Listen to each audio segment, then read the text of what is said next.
Hi, I'm Jackie, I'm 28 and I'm from Liverpool. You may have seen me recently on Astronaut, Do You Have What It Takes, which is a BBC Science documentary running over 6 weeks where 12 candidates are selected from thousands of applicants to undertake astronaut selection tests and see if they have what it takes. So why did I want to take part in something like that?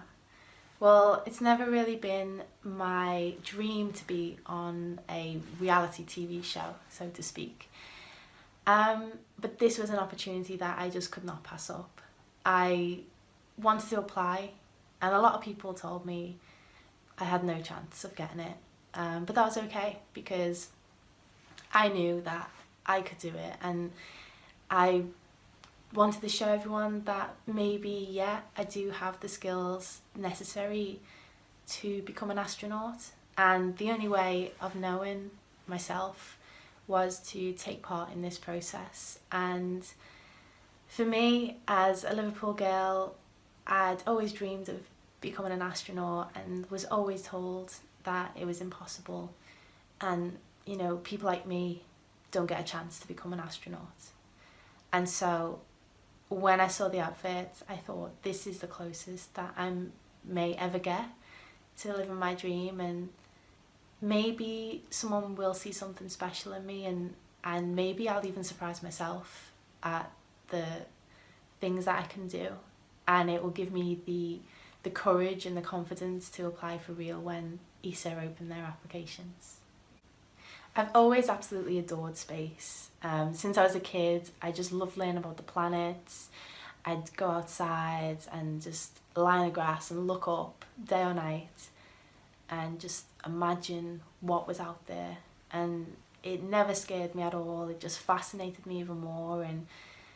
And I think I'd gone into school one day and told people I wanted to be an astronaut, and people laughed and said, "It's not possible. You can't be an astronaut, you're not American."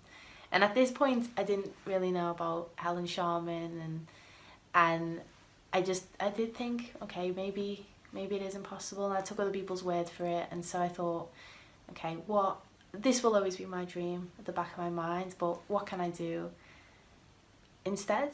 What will be my second career? So I wanted to become a teacher. I went to the University of Liverpool, studied maths, and then I stayed there and did a master's in mathematical sciences. And then I thought, no, I want to get back into the physics. I want to get back into the science. And so I stayed. I was really lucky to get a scholarship to stay on, as without that, there's no way I would have been able to afford to continue my studies. So I'm really, really grateful for that. And I did a PhD in theoretical particle physics. So this time, instead of studying the massive and the planets, I was studying the really small, so the quarks and gluons that make up the protons and neutrons that make up everything around us. So I went to the really, really small, and I really enjoyed my PhD, but I still felt like I never really fit in with anyone around me. I didn't really fit into the academic world. I'd never really fit in with my friends. I'd always kind of thought about things differently and come at tasks differently, and I absolutely loved problem solving. And so that again was a reason why I took part in the process. Well, why I think I was selected to take part, because I did find that I tackle things a bit differently, and that's okay.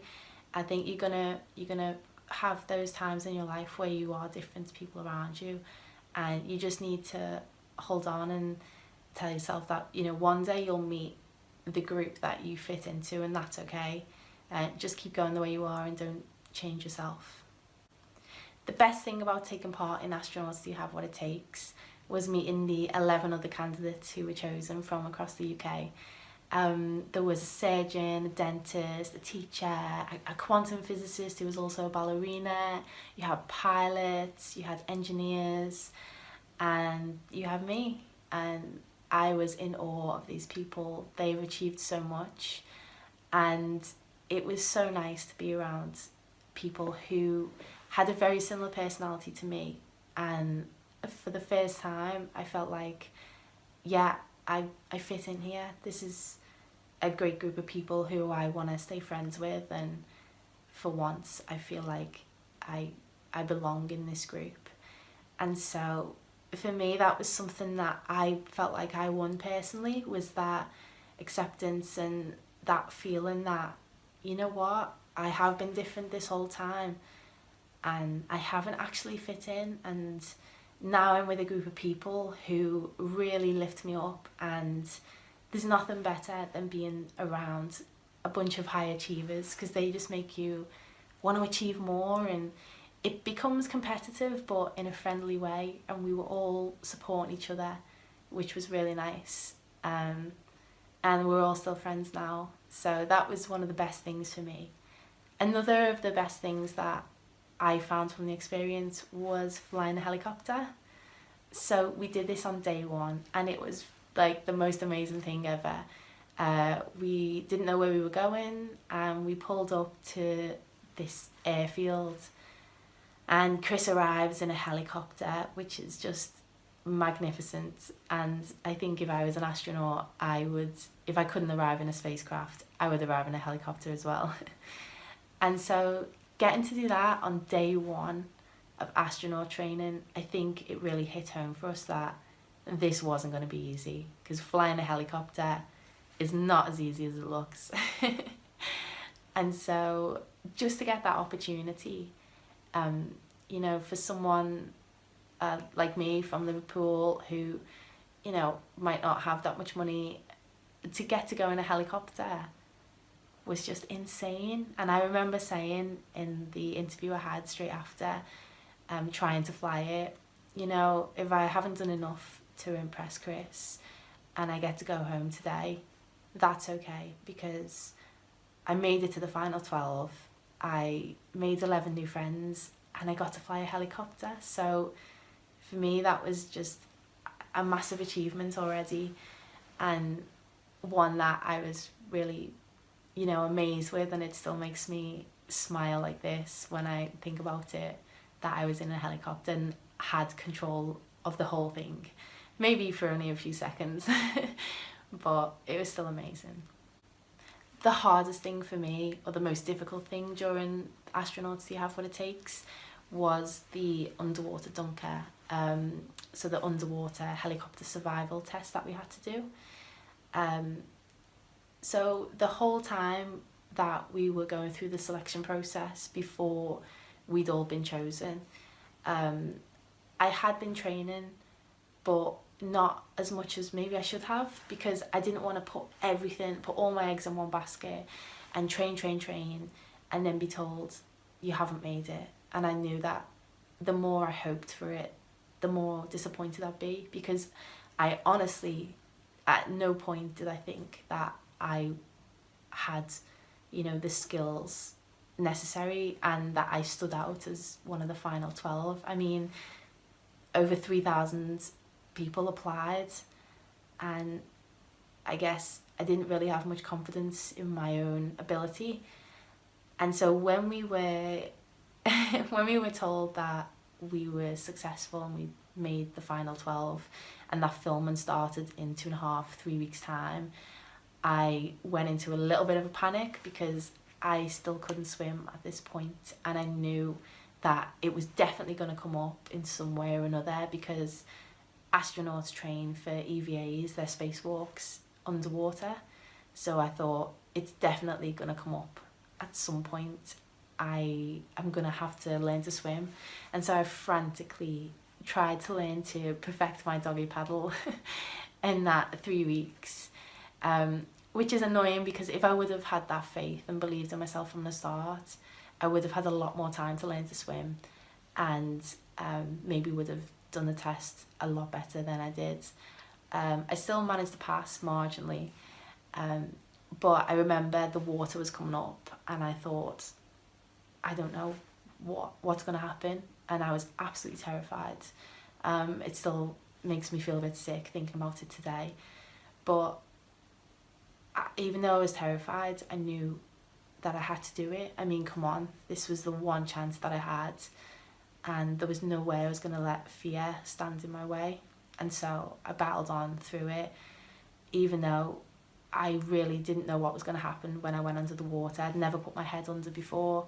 I didn't know if I was going to drown. I didn't know if I was going to panic and breathe in water, which I kind of did.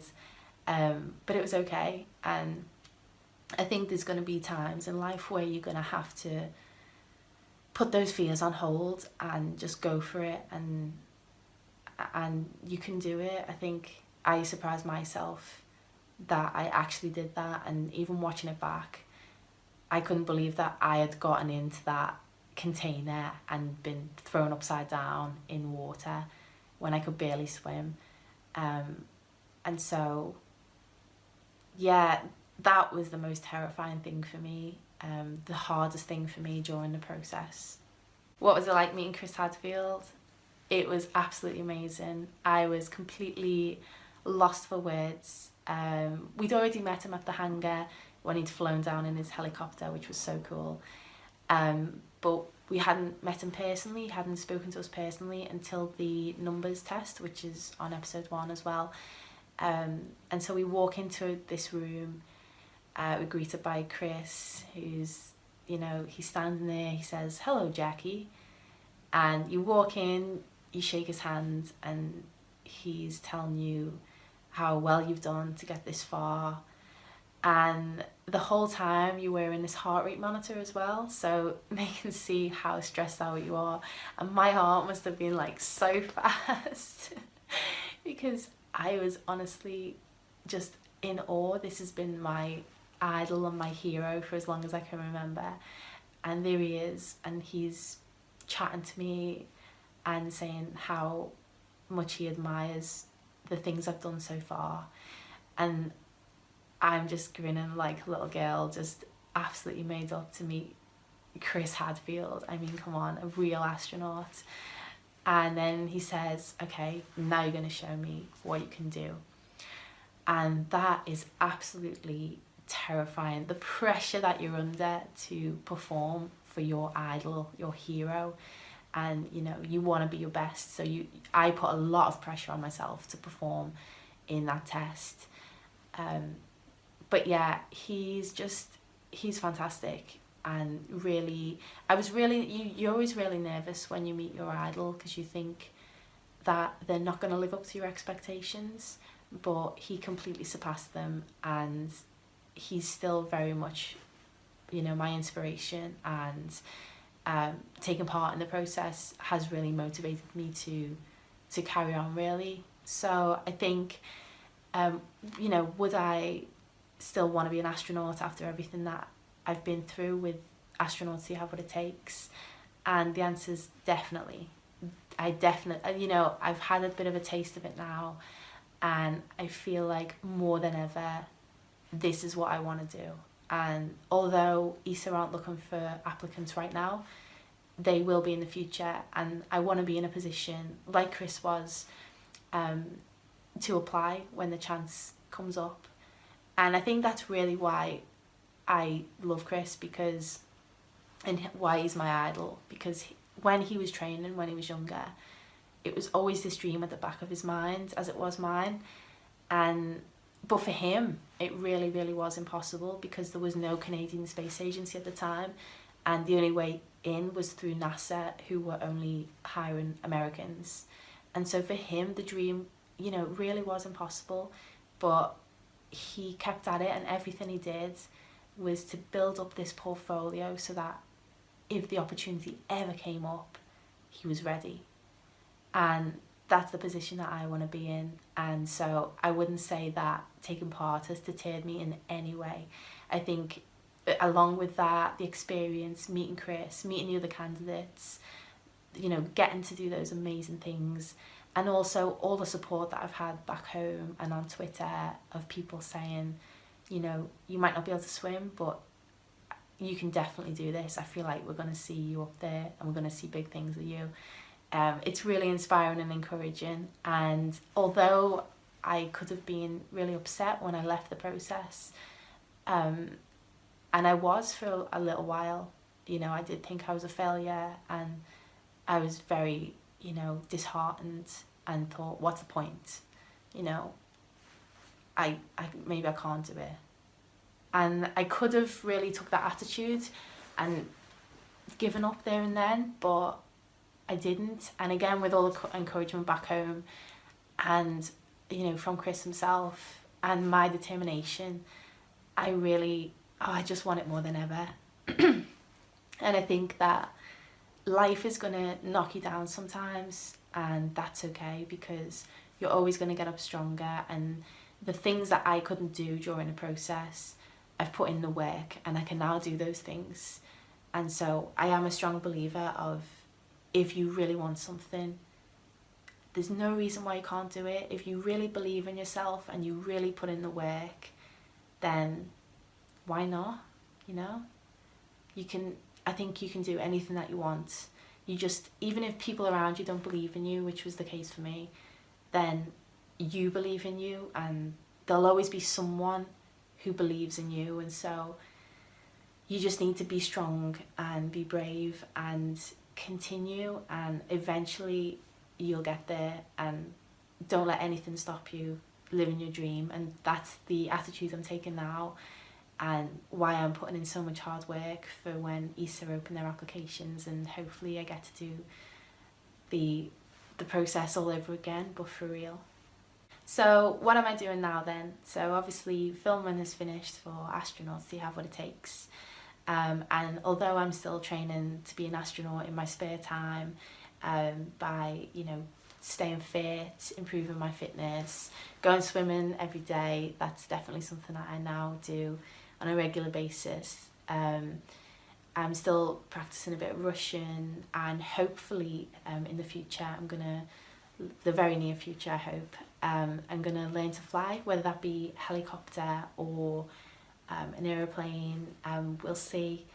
But I'm still kind of building all this experience up in my spare time alongside work, just in case applications open anytime soon. I don't want to be caught off guard again like I was with the show. I want to be 100% ready. As well as training to be an astronaut in my spare time, I'm also working as a science communicator. So after my PhD in theoretical particle physics, I decided I wanted to take a little break from research, and so I went into science communication. So that is really, it's a mix of things. So you can do workshops at schools or community centres, just basically trying to inspire people to get into science and make science more accessible and understandable. And so that is something that I'm really passionate about, because I think that everyone should be able to enjoy science regardless of their age, of their sex, of their gender, of their background. You know, it's not all, you know, science isn't a rich white man's subject, and everyone can access science, and everyone should feel empowered to do science as well. You don't have to be a scientist to do science, and that's really what I'm doing now at the British Science Association, where I currently work. And then at the end of the month, I will be moving to Bristol, so another big change from moving from Liverpool to London, now London to Bristol, to work with the Association for Science and Discovery Centres.